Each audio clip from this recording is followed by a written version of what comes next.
रत्नागिरी जिल्ह्यातल्या मुरुड समुद्रकिनाऱ्यावर 3 दिवसीय पर्यटन महोत्सवाला सुरुवात झाली।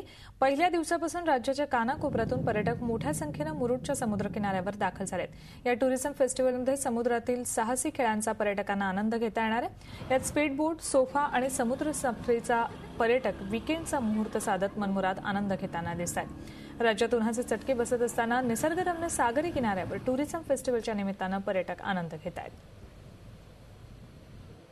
आम्ही जेव्हा काल आलो तेव्हा इथे गाण्यांचे आवाज वगैरे सुरू होते, ते छान वाटलं। बीचवर फेस्टिवल सुरू झालंय ऐकलं, छान मजा येते।